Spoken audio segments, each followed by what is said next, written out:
Along the spiral arms of the Orion spur, sorrow had begun to pool like dark water in the hollows between stars. It was not the sorrow of single hearts, which flickers and fades, but a collective hush-a-hush that muffled music, dimmed nebulae, and made entire planets dream in monochrome. Astronomers mapping background radiation noticed the temperature of space itself cooling by a whisper. Poets on moonlit terraces wrote lines that trailed off unresolved, as though the alphabet had forgotten how to console. Everywhere ships drifted slower, radio chatter sounded resigned, and even the most jovial traders added a fleeting sigh to their haggles. Something vast and nameless had broken, and no science or sermon could mend it. Yet wanderers spoke of a remedy, whispered across docking bays and taverns, etched into asteroids. They told of a solitary beekeeper who lived where comets learned to burn. He, or perhaps she, accounts disagreed, tended hives lashed to comet tails, drifting with ice and stardust through the outer dark. The bees, star-banded and translucent, gathered light from dying suns and fragrance from molecular clouds, distilling both into a honey so luminous it was said to glow through sealed jars. A single spoonful, legend promised, could cure cosmic sorrow, knitting despair into wonder the way gravity breeds dust into planets. Pilots who claimed to have tasted it described feeling the universe tilt back toward meaning, like a compass realigning to true north after a magnetic storm. Chara Soloher was no born hero, only an apprentice cartographer on the freighter Palinod, but she had watched her crew fall silent over the months. Rebke, the navigator who once sang bawdy ballads, now stared at star maps as if they were obituaries. Captain Nix, proud as an orca, spent hours tracing the edges of her own shadow on the mess deck wall. Worst of all was how Chara's brother Milo, a laughing contrarian since childhood, had grown grey-eyed and slow, his jokes collapsing into ellipses. When he began sleeping 14 hours a cycle and speaking of feeling hollowed by background static, Chara decided rumour was better than surrender. She would find the Starlit Beekeeper and barter for the honey that healed. A chart scribbled on recycled foil pointed her toward the Pavo Drift, where cold comets swung in eccentric loops threaded through magnetic reefs. She borrowed an iron-sailed skiff, barely larger than a coffin, and bribed the dock sentinel with the last loot she owned. The skiff's hull hummed as she slung herself into the ink, chasing the pale signature of Comet Eurydice I of the eldest in the drift, its tail a silvery ribbon hundreds of kilometers long. Travellers called it the Veil That Weeps, for as it passed, its geysers of vapour flickered with prismatic tears, like memories of colours no longer present in the day-to-day cosmos. If the beekeeper existed anywhere, Kara reasoned, it would be on that sorrow-weeping veil. For 6 nights, she shadowed Eurydice, matching its velocity, letting its million shards of ice reflect in her visor like fractured dawns. At dawn of the 7th, she saw them. A flaring string of hexagonal boxes bolted to a carbon fibre scaffold, trailing behind the comet's nucleus.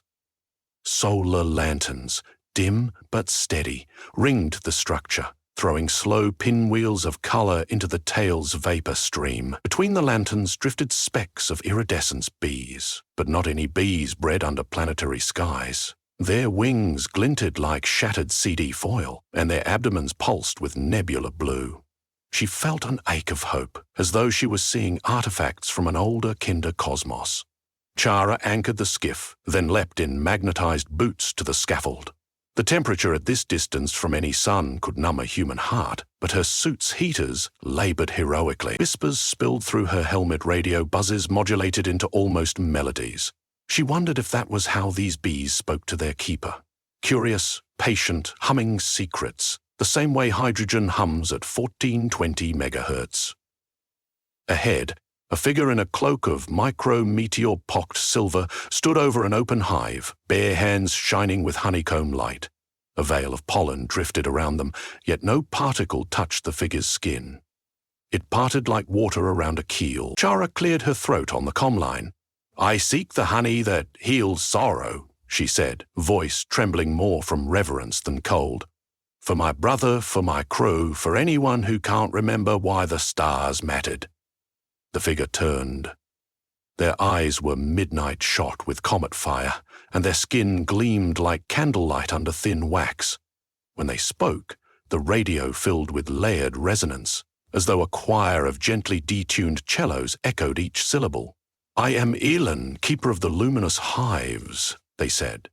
"Why should I barter my labor's grace to you?" Chara swallowed. "Because hope is hemorrhaging across the spiral arms. Because if I don't do something, I will forget the taste of hope myself. And because legends exist to be believed in, or else the dark wins outright." Elan considered her, fingertips brushing a honey frame where bees crawled in calm constellations. "Feeling sorrow is not like patching a hull. It cannot be bought with coin. Each drop of celestial honey carries memory, empathy, and sacrifice. If you would take some home, you must first tend the hives so the honey recognizes your cadence of heart." Chara agreed, before hesitation could voice objections. For 10 Comet days, nearly a month in shipboard reckoning, she lived as an apprentice in vacuum and starlight, guided by Yolan and a swarm of bees that read emotions better than a ship's psychoanalyst AI. Each chore was a lesson. She strung filament nets to catch motes of broken lullabies drifting between stars. She polished the hive walls with a salve brewed from meteor iron dust and resonance algae. At feeding time, she opened insulated jars of condensed aurora, letting ribbons of color seep into comb foundations. She learned to differentiate the bees' dances: a tight spiral for abundance, a falling leaf pattern for danger, a figure 8 that meant rainbow grief spotted north-northwest.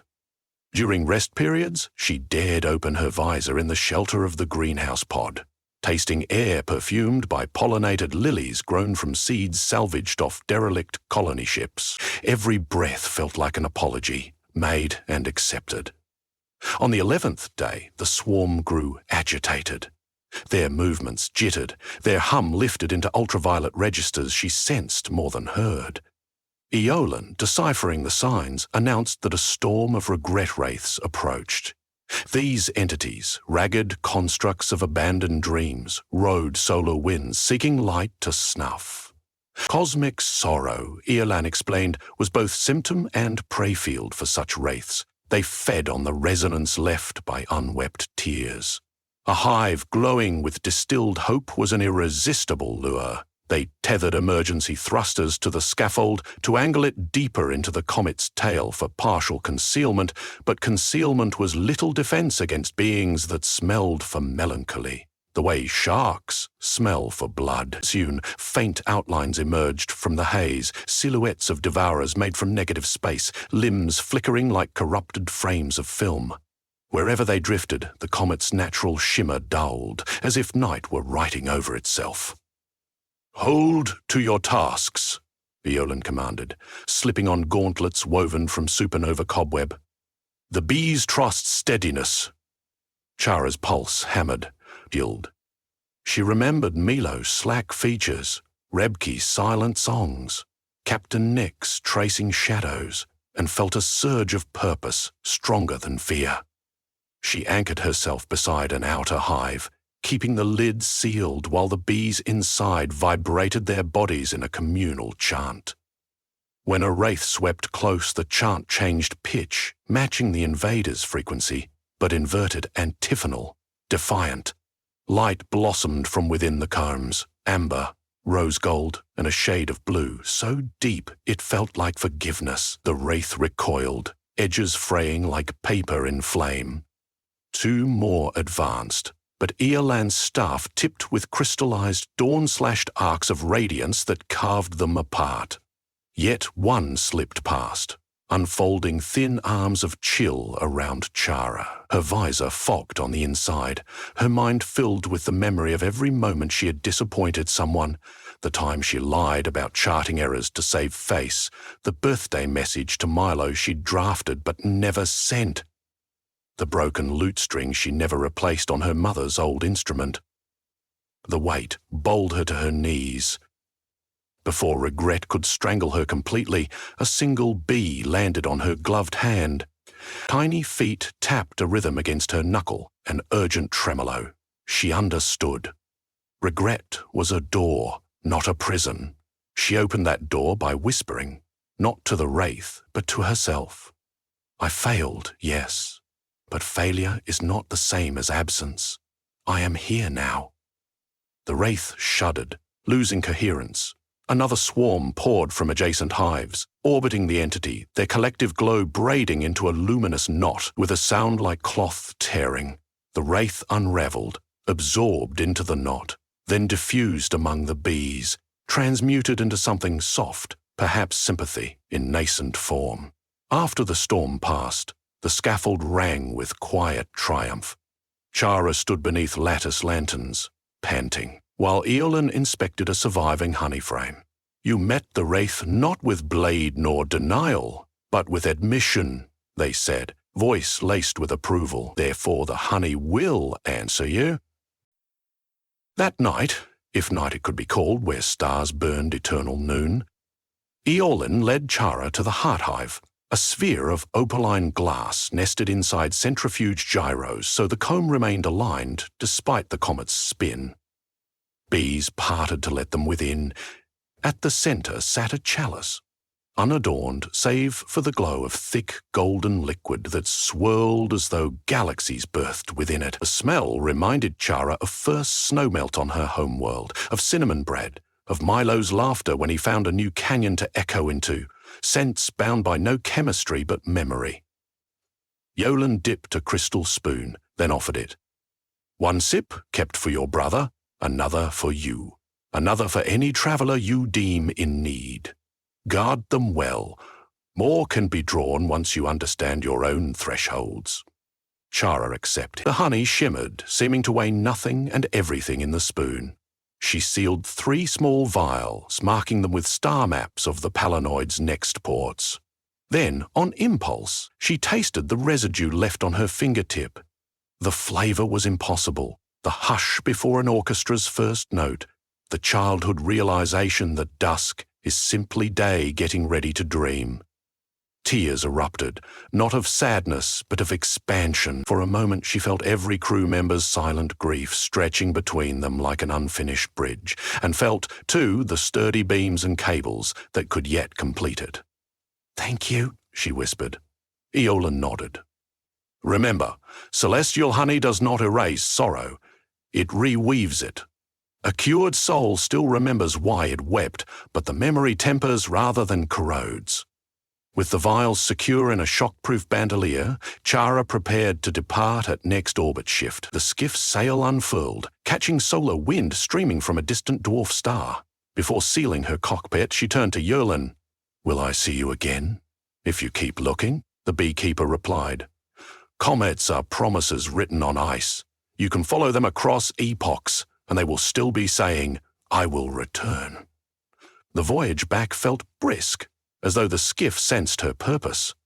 When she docked with the drifting palinode, the freighter's corridors echoed like mausoleums. She found Milo alone in the observation blister, eyes vacant on the cradled arms of the galaxy. Without ceremony, she uncapped a vial and tipped a single drop onto his tongue. For a heartbeat, nothing changed. Then his shoulders eased, as if a blocked breath finally escaped. Color pricked his cheeks. He looked at her with dawning recognition and said, "I dreamt of falling upward. You caught me in a net of light." She laughed, half sobbing, and gave him the second drop, just to be sure. Next she went to Rebke, coaxing a spoonful while the navigator slept. On waking, Rebke's first words were sung hoarse, but music all the same. Captain Nix resisted, fearing superstition, so Chara simply uncorked the last vial in the communal air ducts. Within hours, the crew moved with subtle buoyancy, conversation flickering again, charts pinned with eager trajectories toward undiscovered systems. Sorrow had not vanished. Rather, it had unfolded into stories, jokes, and soft acknowledgements. Grief became compost, feeding roots of new ambitions. One evening, Milo found Chara on the dorsal deck repairing her borrowed lute with a fresh string. He asked where she had disappeared to. She told him between strums, a softened recounting of Comet tales. translucent bees, and a beekeeper who spoke in chords. He listened, eyes wide. Will we ever repay such a gift? He wondered. We already are, Chara said, gesturing to the star field. Every time we navigate true, every time we hold each other in the dark, we feed the same hive somewhere. Over subsequent cycles, the Palinode rendezvoused with outposts struck low by despair. Chara decanted minute measures of the honey into tea ceremonies, baptisms, and even rocket fuel oxidizers. The latter, rumour said, built engines that hummed in major key, she shared cautiously, ensuring each recipient understood the gift's responsibility. To her relief, the honey never ran dry. When her satchel seemed empty, she would find fresh vials nestled like cocoons among her charts, as though the hive's magic honoured stewardship with quiet replenishment. Years passed. Comets shed tails, then grew them anew, and megacities carved into moons sang symphonies again. Astronomers measured the background chill subsiding. Poets finished their unresolved lines. Still, cosmic sorrow was not slain. It merely lost its monopoly. Joy regained negotiating leverage, and equal airtime returned to astrobcasts across the spur. On a crisp transit between star clusters, an unmarked package arrived for Chara in the mailroom. Inside lay a single hexagonal frame of empty comb, its wax tinted a dusk violet she had never seen. No inscription, only a faint scent of rain on stone after long drought. She understood the message. It was time to tend hives again.